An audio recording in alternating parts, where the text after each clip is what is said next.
I heard in the news they plan to invest about £8 billion alone into producing new content for their viewers to watch, and I think that probably must be one of the highest ever budgets spent by a media company in terms of content. Because for example, if you look at Sky or Virgin, I highly doubt that they have an £8 million budget to invest in content that they know is going to work, sort of thing. I'm saying, and the funny thing is, because Sky, they've identified the threat Netflix poses to them. So what they've actually done is they've actually partnered with Netflix. Oh, have they? Yeah. You can't beat them, join them. Yeah, there you go. Absolutely. That. Yeah. So that just shows you like how much impact Netflix is having on the entertainment industry, and me personally, I'll say it's all thanks to the internet, man. In my opinion, the internet is probably the greatest invention of all time. Yeah, most definitely. Like the possibilities that the internet just offers us is crazy. For me, the main thing about the internet is that it can get someone that has an idea and create an opportunity for them.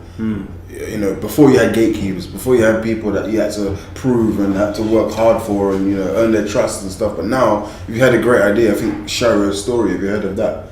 Shara's Story. Yeah, you should watch that. It's on YouTube. Basically, he was basically explaining that he made this. It's like a ghetto film, right? Or like short story, and he put it up on YouTube, and he done it for free, and he put it out there. And now Netflix are sitting down having meetings with him.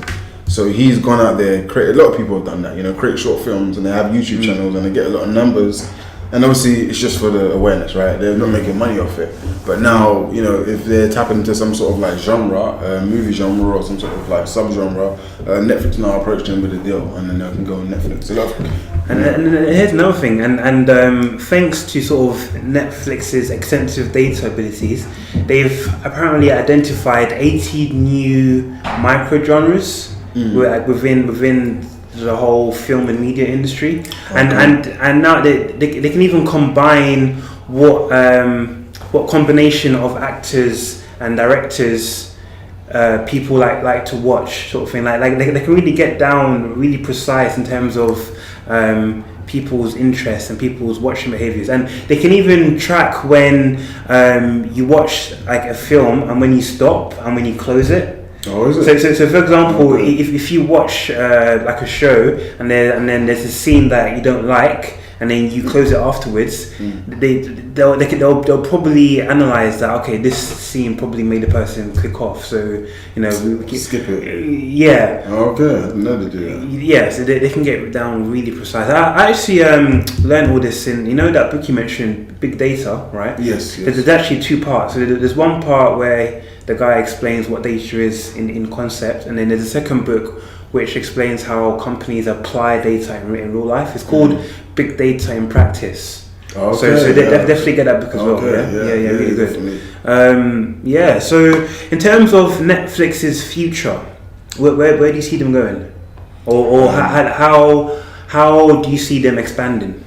I think I'll go back to my point. I think it's going to breed a new star of actors that we've never seen before, because of the whole independent ability that anybody can have in terms of directors and films, and now all these creatives and now have a platform, other than, you can start on YouTube, right? And then now they've got a platform where they can actually, it's like a revenue for them, isn't it? It's another way of going, not going just to LA or going to Hollywood now. They can go onto Netflix and become a Netflix star, right? There you go. So it's going to create a lot of opportunities. I can see it for low-level actors, low-level directors, low-level writers that want to kind of be on the big screen, but they want to start small. And I think that Netflix will give that first step of opportunity after avenue YouTube. of them getting into the industry. Yeah, there's a lot of money in it, as you can see. So all the creatives, me, I'm a big creative because I'm a creative, right? So all the creatives will kind of be able to, because one of the things that technology changed was film and music.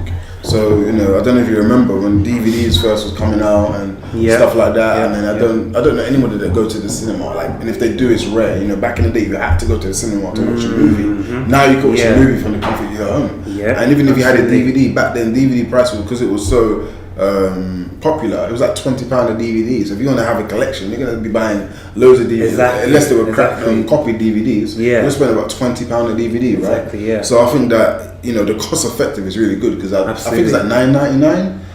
Something like that, yeah. You get 1,000 movies. It's ridiculous, like how much you can have just because of that. Absolutely. So it's amazing for someone that wants to watch movies and and like I said, it's disrupting loads of industries. It's not just film, it's TV too. So we're going to see a lot of, maybe Netflix might have their own subscription TV service, or they might branch out into other things, because now, I don't know, maybe not, but it seems like they might have other avenues, because... I think in terms of expanding out to other industries, okay, let's say music, in terms of like music production and music distribution, do you see any opportunity for them in that area? Maybe so. Maybe they can start doing music videos. I think no, they don't do music videos, but maybe they can start doing music videos or short films or something like that. Yeah. So yeah, absolutely. We never know where things are gonna go. That's true. Absolutely. Yeah, I definitely see them going to another avenue, because obviously there's always an evolution of something, right? So they might say, okay, let's try this out, and if it doesn't work, it works. If it does, it does. But I think they might try things out, because they're getting really big. So like I said, for the time I saw it, it's built-in TVs now, isn't it? Yeah. Some TVs is built into. Yeah. So, TVs, game consoles. PlayStation. I think some laptops even have Netflix installed in them. Some of them. But I think in terms of like geographic wise, I know America, Netflix is really pretty big, but I think there's still a lot of space for them to expand globally as well. And that actually showed in the recent figures. So the 7 million subscriber growth that they had, most of it actually came from outside America. Mm-hmm. So growth in America has actually slowed down, growth outside America is what is booming. Mm. So, and I know they've partnered with TV companies like Sky in the UK, and they've partnered with some other company called Beidou, I think in China, which is like the Chinese version of Sky, and like I know a similar company in India. Mm. So I think so I think right now they're focusing on really getting their global presence sort of established. One CEO of some brand company, I think his name is John Tipple, he says in order for Netflix to really sort of have a successful future, they need to focus from becoming a content-led company to a brand-led company. Now, I don't fully understand the scope of that context, but I think what he's trying to say is people only go to Netflix because of the content that they provide, and not necessarily because of the actual Netflix brand itself. Yeah, that's true. So I think Netflix needs to focus on how they can shift that transition so people want to come to them because it's Netflix and not because of their content, basically. Well, I think they got their brand. To be honest, I'm really heavy into the business model and the canvas and all that. So I watch a lot of business model canvases for all these businesses, and I watched the Netflix one. Actually, I'll send it to you. Okay. And it was really smart, because I think the smartest thing is you don't own the content and you can make money off the content, right? So same thing with Facebook,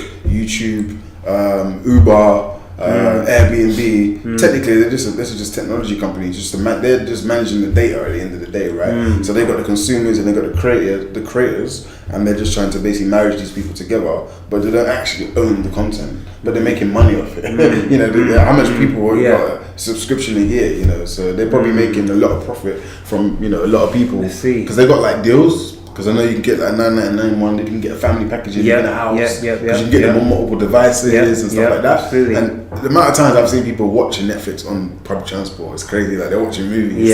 People never done that before. People always was watching movies, in a cinema, and then they went from watching it in their house. Now you can literally watch it on the go. Which is amazing. Anyway, even on an aeroplane, you can watch a movie.